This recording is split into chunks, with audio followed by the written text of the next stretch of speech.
Matchbook NFL podcast. Hard to believe we're at week 6 already. I'm your host, Daniel Hussey, joined by Judah Fortgang and Doug Kezirian. I mean, there's a lot of talking points, a lot of takeaways. Judah, we'll start with you, and maybe just in terms of the top teams. I mean, we're thinking outside the Chiefs. Is there a team that is a standout team? But even with the Chiefs, I don't know. Like, they have a few flaws as well. I'm not sure they're like, oh, this perfect team as well. So it seems like there's a lot of teams in Super Bowl and playoff contention right now. Yeah, no, I think that's right. The Chiefs are obviously, fallible in some way. The offense has not been as good, but it was almost a reminder last week of like there is still a very, very long sample of the Chiefs playing well, and they can kind of turn it back at any point with Mahomes. That's just kind of the base of success. So I'm always putting them in another category just because of like they are in a game of football that is like so defined by small samples. Like we have a really good sample to know the Chiefs can be really good. And I think for the rest of the league, we have this interesting dynamic where a lot of the best teams, or at least those with the best records, either have like very good offenses and bad defenses or vice versa. So you're looking at teams, some of the teams with the best defenses so far this season, the Steelers, the Chargers, the Broncos, are teams that show up very well in a lot of these defensive efficiency metrics, but have really struggled on offense. And on the flip side, you have teams like Washington and Baltimore, and that's a very exciting game. I'm excited to talk about later, who have been probably the two best teams in the NFL on offense this season, and they are both in the bottom of most defensive efficiency metrics. So I think you kind of have this interesting dynamic of there's no one team that's kind of really separated themselves. There were maybe some rumblings a bit of like the Saints or the Bills. They've kind of showed their potential weaknesses on both sides of the ball for both of those teams.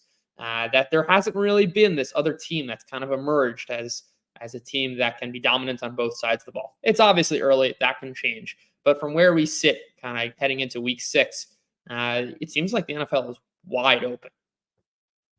Yeah, before I get to Doug, just on that, Judah, because we did give the Commanders a good mention last week in terms of futures markets. I mean, it is the door is open for a team with the offense like the Commanders, or maybe there's other teams out there that could go for a long playoff run. Yeah, I think they're all over the place. Like you can go deep in the bag.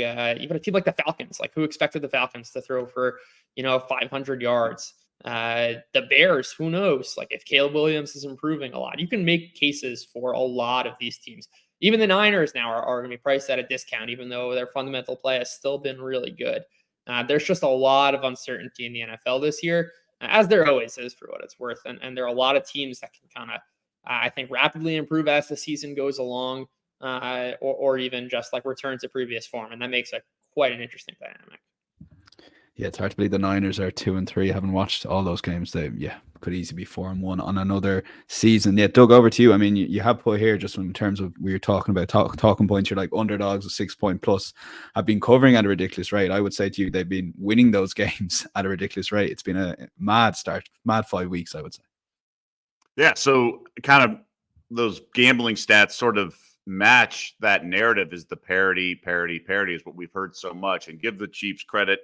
All the credit in the world. They obviously looked great on Monday night. They're undefeated. They've answered so many challenges with all the injuries they've battled. But we have been seeing all this parity. And then I heard a ridiculous stat. The average point spread this juncture of the season is at its lowest than we've seen in 15 years. So just last week we joked that there was all these 1.5s and 2.5s, but for those who crunch those numbers, that really is indicative. But, Judah mentioned it last week, that the scoring is starting to come around a little bit. So we've seen these high scoring games with certain teams, low scoring games with the, third string, fourth string quarterbacks that we've expected. So it's starting to play out and unfold like we anticipated. Like we do have some totals in the 30s, but there's reason behind that. But we also have totals here and there in the 50s, and it plays out that way. And then looking at some teams, Doug, for example, that we talked about Judah there, and you double down, I guess, on Judah's point on the Commanders. Is there any teams out there in the Super Bowl markets, not necessarily right now, but just to keep an eye on, or a team that's capable of a long playoff run that might come under the radar? Well, I ran it by a few people, and they all think I'm crazy. That's a In good the start. AFC, yeah, in the AFC, we kind of know, but I think we know that there's 4 teams that I think will compete. All 4 sort of division favorites in the AFC. Whereas in the NFC, I feel like it's pretty wide open. And one team that I was sort of chuckling about is the Rams, right? So their win was terrible, right? They had no business winning that game, but all the other games except for that Cardinals game have been pretty close. They're starting to get healthy. I think they have a schedule where they could literally win 4 or 5 straight games.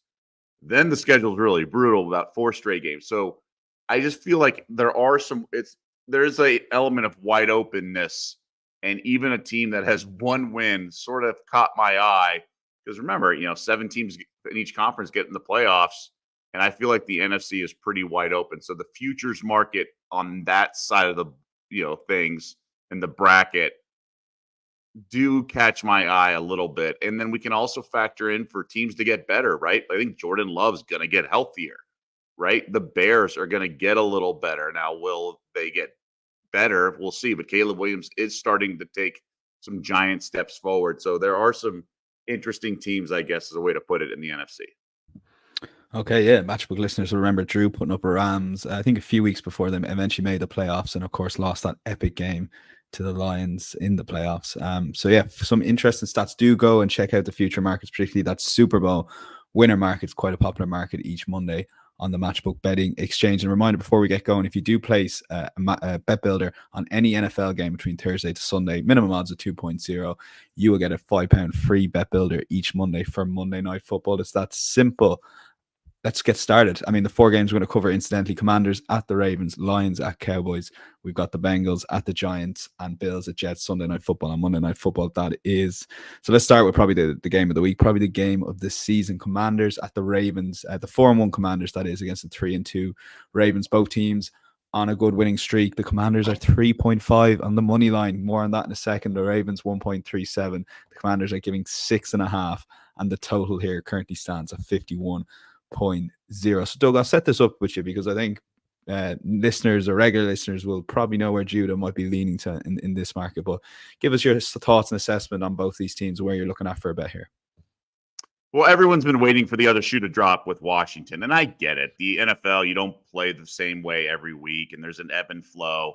And we've talked about it the last couple of weeks, and I kept saying, like, I don't think this is the week for Washington to fall flat on its face. Like, I've liked the Commanders, but I'm not sold that Baltimore is the right situation to fade the Commanders. I get it. They're, the teams or the defenses they faced.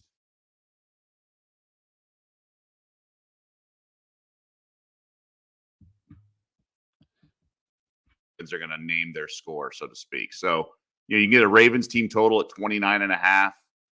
Explosive offense. Yeah, they want to run the ball, but they're big play hunting, and this Washington defense has its weaknesses. And I think the Ravens are going to sort of attack it and name and put up a number. I just don't want to lay the points because I do really respect what Washington's doing on the offensive side of the ball. Okay, Judah, over to you. And I guess I would probably put to that with the Washington defense. Has it been just gradually getting better each game? I think so. And I think what's been kind of most surprising, I mean, the secondary is bad. The run defense is bad. By no means is this a good defense. I think where they've seen some improvement is in the pass rush in particular. And Dorrance Armstrong has really taken a massive step forward. If you don't look now, but he's kind of sneaking up on like top 10, top 5 pass rush,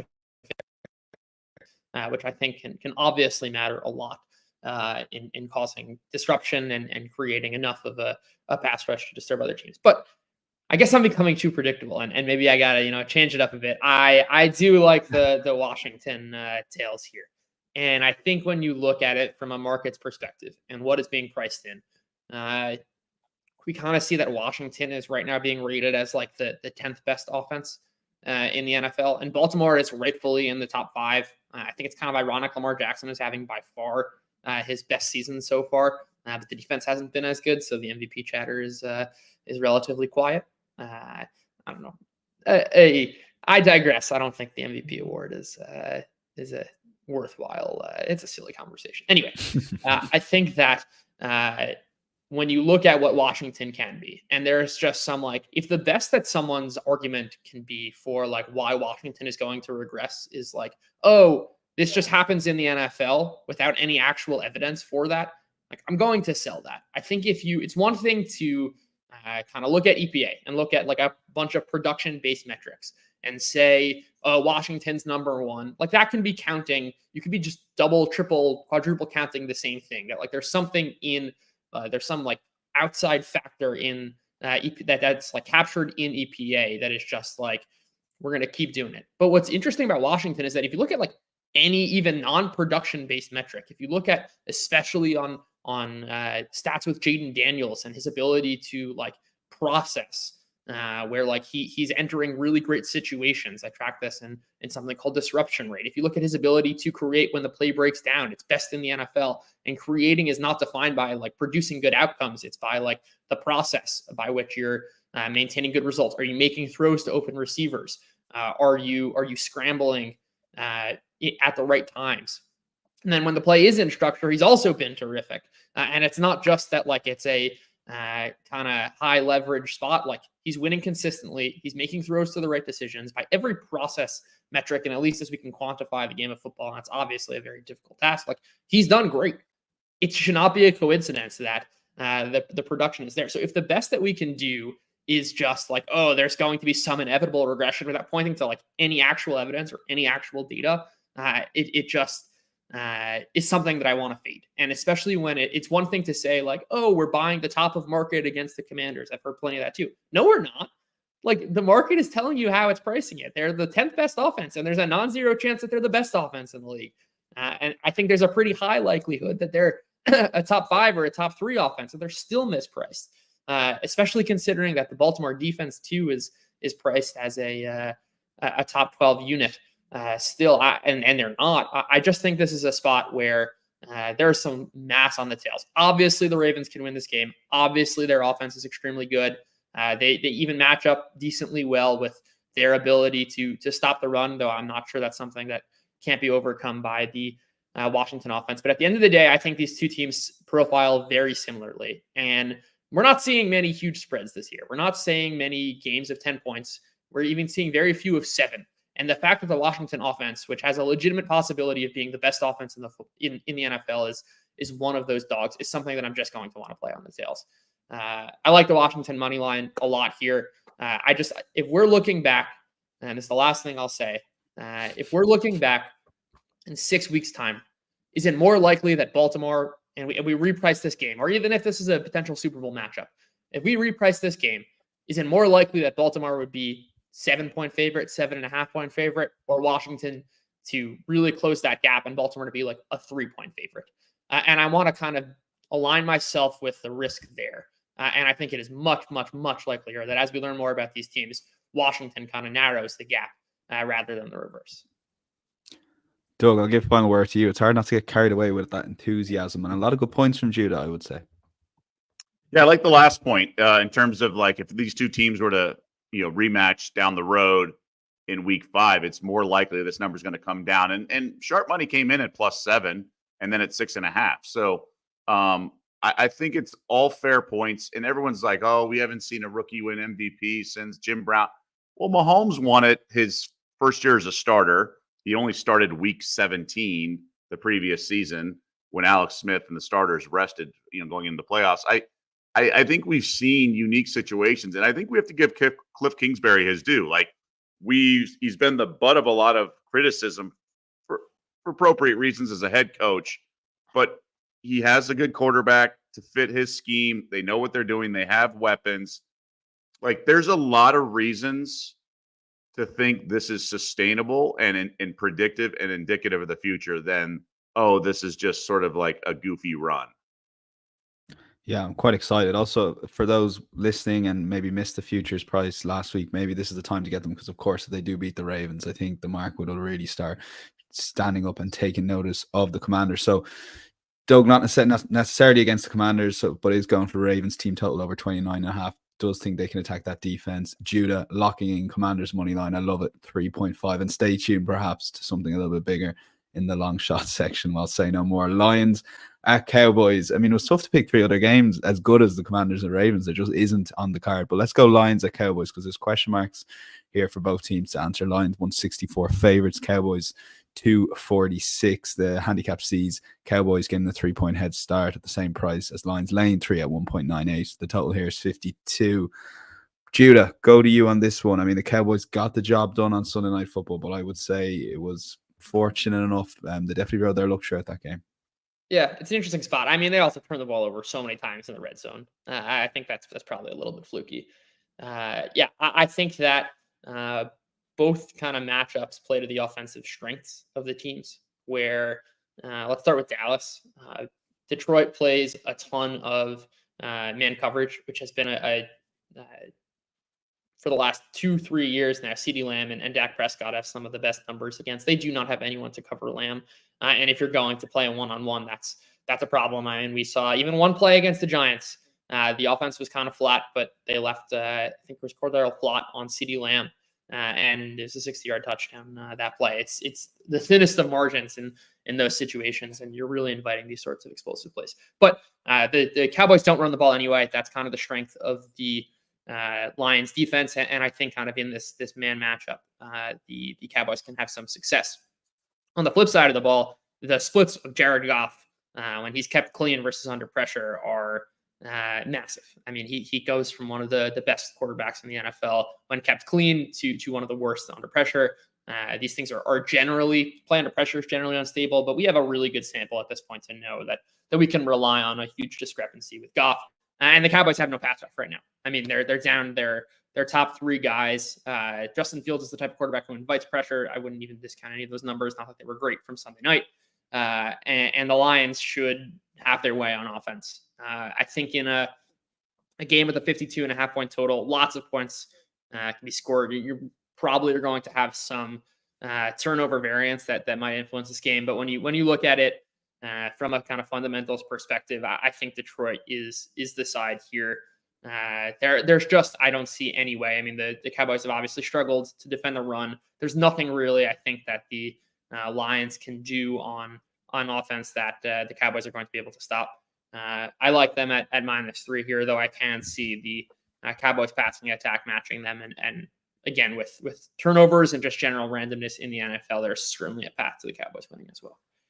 Okay, that's Lions -3 for Judah. Doug, you're in broad agreement here, and I guess the Lions coming off the bye as well is a massive factor. Yeah, I think they're going to be the stronger and sharper team, and I think Judah just touched on it. With the over under that high, who's more likely to sustain their offense? And I think that's Detroit. I just don't think over 4 quarters Dallas is going to match the firepower. I was really impressed them to gut out a win to respond to all the self-inflicted wounds and the red zone turnovers, but we're literally one play of the final 2 plays from talking about, like, is McCarthy fired? What's this Dallas team disaster? I mean, the fumble on 3rd down that Dak recovered, but just barely ahead of a Pittsburgh defender, and then 4th and goal, if they stop, then it's like this Cowboys team's a mess. So give them a lot of credit for gutting out a win, shorthanded, all that stuff without Parsons and Lawrence. But this is still a team that I think is poorly coached and shoots itself in the foot and is sloppy. I think this number should be 3.5. I think it's going to close 3.5. That's just like a gut feel. But Detroit in the past has lacked some maturity, if you will. Like I've talked about in the past about them coming off wins, things like that. I think they're going to sort of be a sharper team, a little healthier.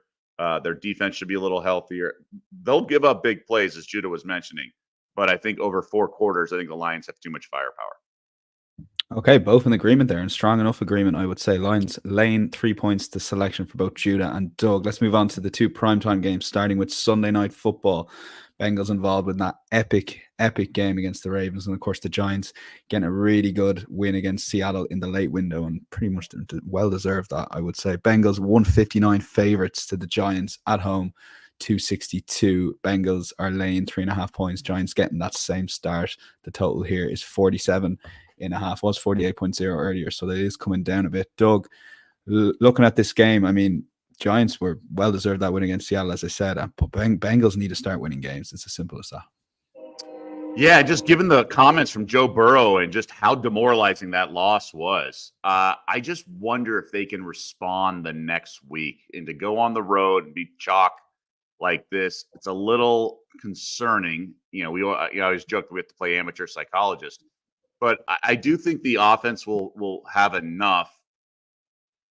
The Giants, give them credit for the win, especially without Neighbors, but how much of it was they had extra rest coming off a Thursday night game, and then you had Seattle on short rest, sort of overlooking their opponent to a certain extent, and then just off that epic game against Detroit on Monday night. It's probably a combination of everything. Like, I think the Giants are competent with their I like their coaching staff and all things considered, but I just wonder if Daniel Jones and all them just looked a lot better. With that being said, I reluctantly lean to the over. I just think this Bengals offense and defense, it's just a perfect combination of shootouts, and they can't really stop anyone. Okay, lean towards 47.5 now, 195. Judah, over you. You've leaned towards the Bengals. Are you under similar lines here? I mean, you look at these two teams. Bengals surely are a better team. Like, yeah, you think so. I think the Giants are pretty underrated on both sides of the ball, and this offense has taken a huge step forward with Brian Dable calling plays, but they're still extremely reliant on like marching up and down the field 7 yards at a time, converting those third and shorts, which can work if everything kind of sustains itself. But the turnovers haven't happened yet. We know this is a quarterback who turns the ball over. They're fragile in that way, though I do think there is some upside, as we saw against Seattle. I mean, they scored 30 points. Yes, one of them was a blocked field goal, but they also had that fumble that was probably a touchdown, if not nearly a touchdown. Yeah, regardless, looked a touchdown. It looked like a touchdown. It looked like a touchdown. Yeah. Talk about a 14-point swing. But it's okay. They covered the alts for me. I'm happy. Either way, I think this is an offense that's capable, but also fragile. And the defense and especially the pass rush has been really, really solid. And that's obviously a potential problem against the Bengals, who and Joe Burrow's the Achilles heel for years has been his pressure to sack rate, and that could certainly be a problem. But at the end of the day, this is an offense that is still one of the best in the NFL by basically any measure you want to look at. Obviously, a brutal loss, and maybe you don't want to play for a 50-yard field goal next time. Actually, run the offense that pass for 400 yards at will. But I'm no offensive mind. I just, at the end of the day, this is a team. Fundamentals matter in the NFL. I do think the Giants are undervalued, but this is an offense that is so far and away better than the Giants, even with the Giants kind of, I still think, being underrated by the market. 3.5 points. Yes, it represents, the fundamental value between teams and a comparative value in that sense, but they also represent real points in real games, and especially with an offense like Cincinnati that is still firing on all cylinders right now, they can cover that margin pretty easily. Yeah, I'm always amazed at how every week watching Red Zone, the stupid calls from coaches, I just can't get my head around. I just think it's unparalleled versus any sport. I really do. But we'll lean towards the Bengals -3 for Judah, and a lean towards the over for Doug. And let's go to Monday Night Football. Bills at Jets. Straight back to Judah wants to take a look at the betting here. Bills 176 favorites against the Jets, 226 underdogs. The Jets getting a 2.5 head start, and 40.5 is the total. I mean, Judah, let's talk about the Jets. It seemed to catch everyone by storm Monday morning when we saw the news. I mean, to be scored into the office and essentially, or scored it out of the office, sorry. Do you agree with the call to sack the head coach? I mean, it's just a scapegoat. What's like the problems the Jets have is not Robert Saleh, I don't think. No, beyond that. But the organization has been I don't know if it was Aaron Rodgers who wanted this decision. They've kind of been capitulating to his needs, but they certainly didn't like each other. That much was made clear in the numerous clips on the field, and Rodgers was not hiding that, and he really just does not care a lick about anything else right now. I think that the Jets are certainly wrong. Early in the season, I was ready to say, like, oh, this Jets defense is not what it was. They have turned the corner. They've gotten their pass rush back. Will McDonald's been incredible. Even Michael Clemens has been really good. I think we kind of know who they are, and that's a very good defense and an offense that I think is going to live and die by Aaron Rodgers and how good he is. They can't run the ball, which is, I think, a function of the offensive line. They're just like, I tried something called perfectly blocked runs, which is effectively when no run blocker makes a mistake. And they're dead last in that category. You look at any of the run blocking metrics, they're going to be one of the worst in the NFL, which means you're going to need to be heavily reliant on your quarterback. And I think this is not a matchup that plays to their strengths, just because I think the path towards the Jets' success mostly is going to be through their wide receivers and through Garrett Wilson. When he's on, I think that's going to kind of unlock the Jets' offense. And the Bills have been terrific, limiting these explosive plays, keeping things towards the middle of the field. I think perhaps you're going to need some maybe receiving work to Breece Hall as the path. But for a Jets team that cannot run the ball, and that's really the path towards sustained success against the Bills defense, I just don't see it here. And on the flip side, the Bills are missing Khalil Shakir. They're missing their secondary weapons. The offense has been a bit questionable. And while matchups matter less to a quarterback like Josh Allen, who can create on his own, it's still not an ideal setup on that side of the ball. I'm going to pass on this one. I think it's a really interesting game. Obviously very intriguing. And we have the storyline of the last Monday Night Football game that the Bills and Jets played. But I want to learn more about these teams, I guess, in their new form. Maybe there's some bounce back effect from having a new coach. Who knows? But it's a pass for me. Yeah, definitely in Premier League football, that is. There would be very much the bounce factor with a new manager. It doesn't seem to translate as much in the NFL from watching over the years, but we will see. Doug, I mean, we talk about coaches and just the coaching staff making terrible calls. Was it the quarterback or the coach making the calls with the Bills? Because to have 3 incomplete passes and then lose the game before overtime against the Texans was just unforgivable, I thought. Yeah, and the first throw was dangerous, right? Now, obviously, the Houston, to just not get a higher percentage throw or something like that where they wouldn't have called timeout on defense, that was sort of bizarre. But this is also after Josh Allen hit his head. So I don't know what to make of it. I don't know what's going on there, if this was a breakdown in communication by those officials that are supposed to monitor this.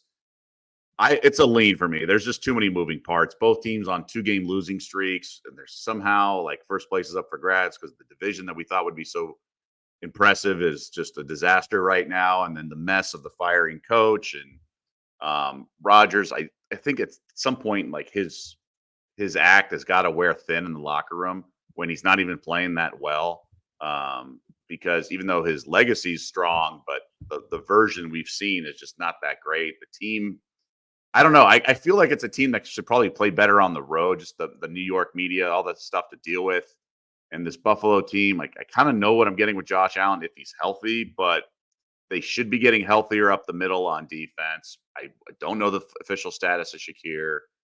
Devontae rumors every day. I mean, who knows what's going on? So as of now, we have until Monday night to fire on this game. But for me, it's like a mere lean to Buffalo, but that's as far as I'll go.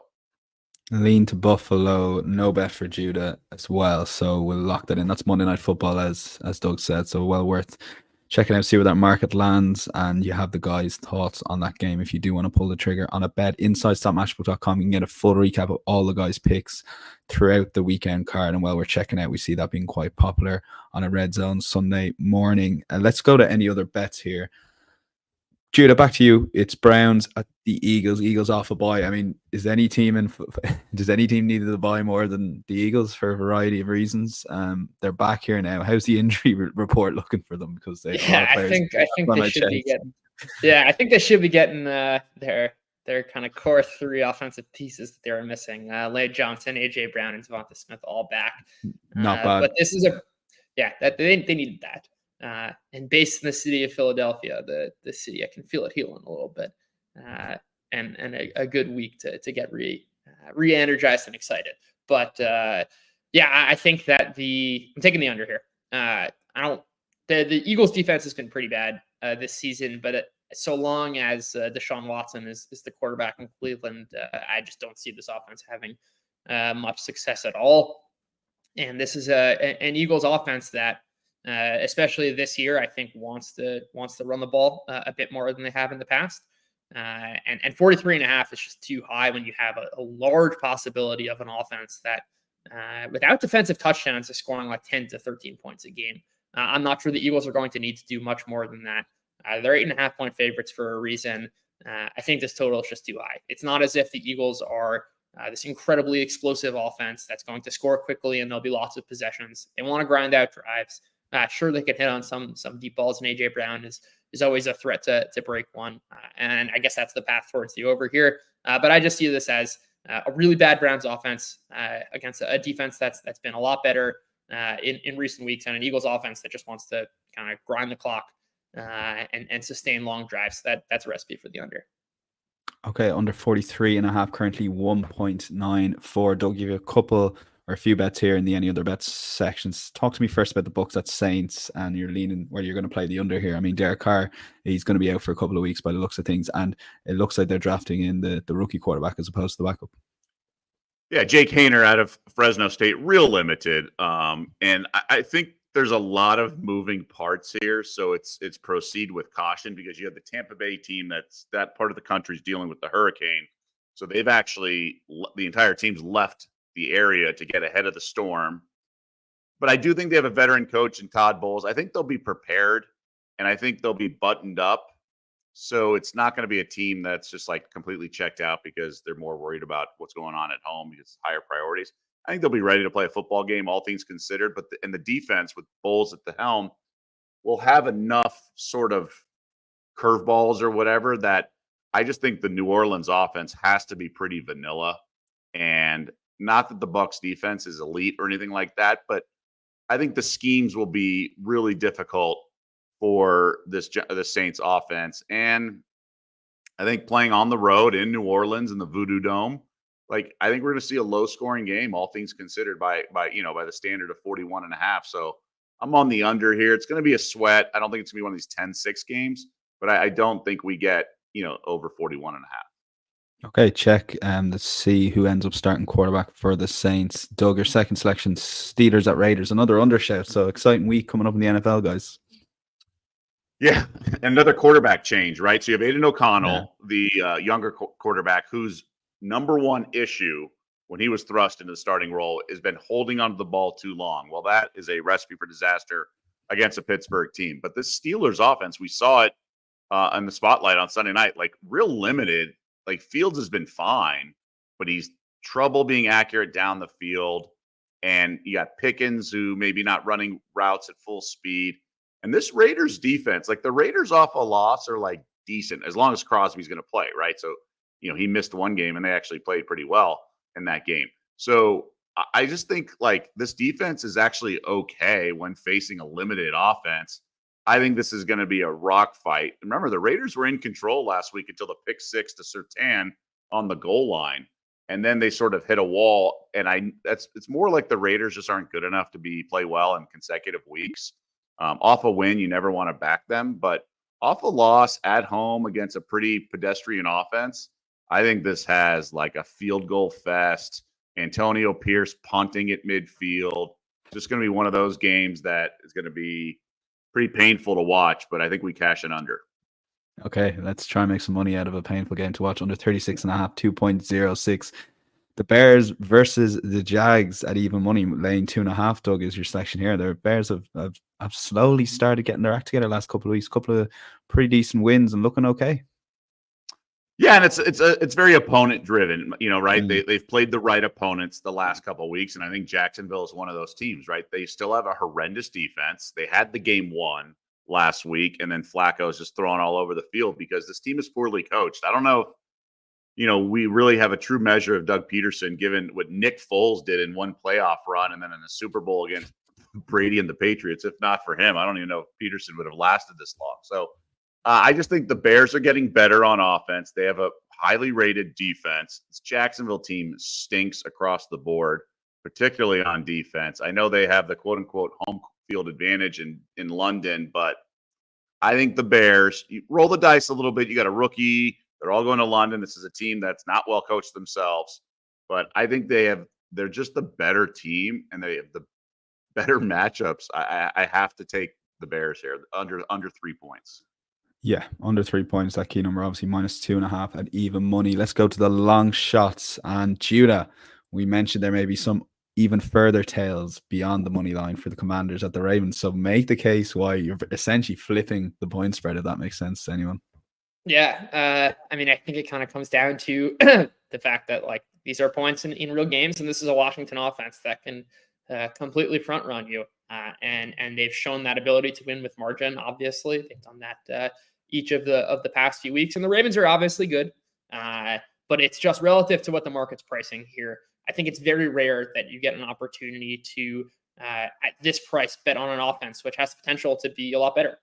And I really want to kind of lean into this idea of like, if it's not a given, of course, but this is why we're betting relative to the pricing here. That like Washington's offense could be the best in the NFL, and if Washington's offense is the best in the NFL, then their ability to cover with margin is a realistic possibility. I obviously covered my kind of full case earlier of why I'm high on Washington, but that's why I'm interested in the alts here. It's just when considering how good this offense could be and what that means for how points are scored in a game with a total 52.5, the actual margin matters less. And we're getting some serious odds here at 5.1. I wouldn't be so shocked if the Commanders this week, it's the real discussion of like, oh, is this the best team in the NFL? Is this the best offense? I think that can happen if they, again, put together a solid performance against a defense that is very vulnerable.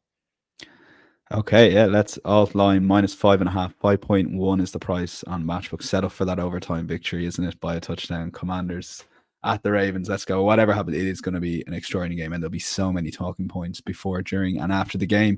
Underdog of the week, Doug. I mean, if there's underdogs are not only covering but the spreads, but winning games, let's start trying to make some money out of that and attack some of these money lines. Right. At some point, we got to hop on the train and lean into it. I think there's a path for the Patriots here with the quarterback change. Okay. So the ceiling, I think, is infinitely higher with Drake May. First of all, he can actually run the ball and he can actually throw the ball past 10 yards. So right then and there, you have more to prepare for if you're the Texans. I mean, just face it. If you're Houston, who would you want to face in this situation? A dual threat young quarterback who you have no idea his capabilities or command of the offense, or Jacoby Brissett, who you've seen enough. This team can't do anything on offense and throw downfield. So I just think they're at home, right? You have the Texans coming off a monster win. We've seen Stroud highs and lows, and they've shot themselves in the foot and looked sort of defeat. They've just been sort of out of sorts at times. I think this is a bet on spot for New England. And I think it's a variance game. So I would play the money line just because we don't know how well prepared Drake May is. He could be good, right? Look what Jaden Daniels is doing. Like, Drake May could be good. The problem with the reason they didn't start him right away is the offensive line. So if the O-line can do some stuff, and the run game was starting to look decent last week, albeit against Miami, but Stevenson, after the benching, didn't fumble, so he looked okay. And then Gibson played well at times. So I think there's enough, duct tape on this offense to pick its spots and get some points. And maybe the defense can do some things as well. It's not a strong bet, but there's a reason you're getting a nice payout. Two decent price long shots. Looking forward to seeing how they get on. Maybe double them up on Matchbook, getting a big old price on them both. Best week 6 bets. Doug touched on this, Judah, in terms of the key number -2.5 for the Bears. You're the alternative man, so they're the upside to taking on that key number and getting it to, say, Bears -5.5. The price is 3.2, and that is your best bet on the card. Yeah, best bet on the card. I mean, it is Washington, I feel like, but no, I feel like they're the best long shot on the board. But yeah, I can't get too crazy. Yeah, I think that when you look at the progression of Caleb Williams' season so far, it's a guy who really struggled his first 2 weeks. Any metric you want to choose, I'll use EPA per play. I don't think that's a be all end all metric, but I think it tells the same story as basically anything you want to look at. It's a guy who had a negative 0.3 EPA per play. That's equivalent to the worst offense in football. He had that basically the first 2 weeks. Then he had a couple weeks at about league average, and then last week had a 0.4 EPA per play. And obviously that's not going to sustain itself. 0.4 EPA per play would be by far the best in the NFL. And you could say like, oh, he's playing the Panthers defense, but it's not as though the Jaguars are that much different. And they've been one of the worst defenses in the NFL this season. They also play a ton of man coverage. They really only had one good cornerback heading into this year, and Tyson Campbell. He's on IR right now. I think especially when you consider that the Chicago offense is healthy right now. Keenan Allen's separating, which is pretty amazing in his age. Rome Odunze is having a pretty good underlying season, and they're hitting on those deep balls. Caleb Williams not the best deep passer, but a lot of the times your deep passing is a function of the wide receivers, and I think they kind of found the roles. And I touched on this a little bit in a couple weeks ago about them adjusting the route trees a little bit. Keenan Allen hitting a lot more of the intermediate range, Odunze being the much deeper player, and DJ Moore, who is still taking his deep shots, but primarily is that kind of short after the catch, which plays into his strengths. And I think that works for them. Jacksonville has not had much of a pass rush all season. I don't think that they're going to be able to kind of disrupt Caleb Williams enough. And I see little reason to think that the first 2 weeks of the season against tougher defenses, when he is a rookie, are more relevant than the kind of past 3 weeks that we've seen. And I think the upside case is what happened against the Panthers, and kind of that base is what we've seen against I think it's the Rams and the Colts. This is a matchup just as easy as all those other ones, and especially considering that the Chicago defense has been playing great.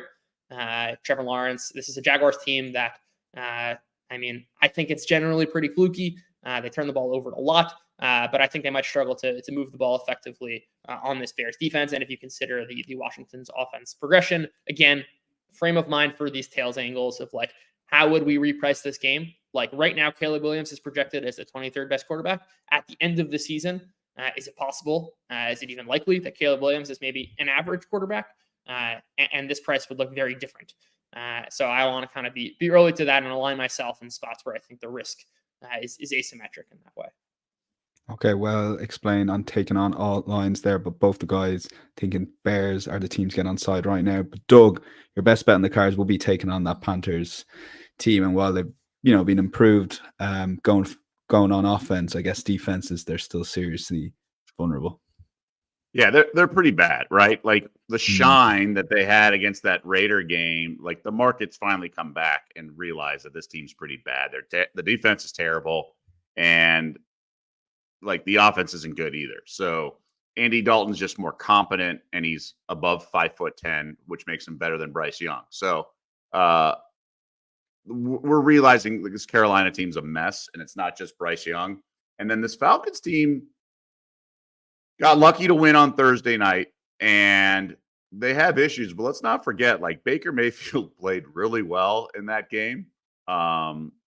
And I don't expect that from the Carolina offense, right? Like they'll do some things, maybe Chuba Hubbard here and there, but the Falcons have too much firepower. And the quotes after the game, like Kirk Cousins was saying he loved throwing the ball around. The offense coordinator said he liked it. We had, obviously the 500 yards in an overtime game. I think the offense is going to be really tough to prepare for, right? They do have dynamic rushing attack with Bijan, and then they have a lot of weapons, and the defense has playmakers. Like, I don't think Carolina can hang on this team. And let's face it, the 4 losses by Carolina have all been by double digits. So I'm not too scared to lay 6 points on the road just because it's a favorable matchup. And I think Cousins and the Falcons might be sort of hitting a stride right now. Just, he had the injury, no preseason, obviously tons of rust in week 1. I think they're trending in the right direction for sure.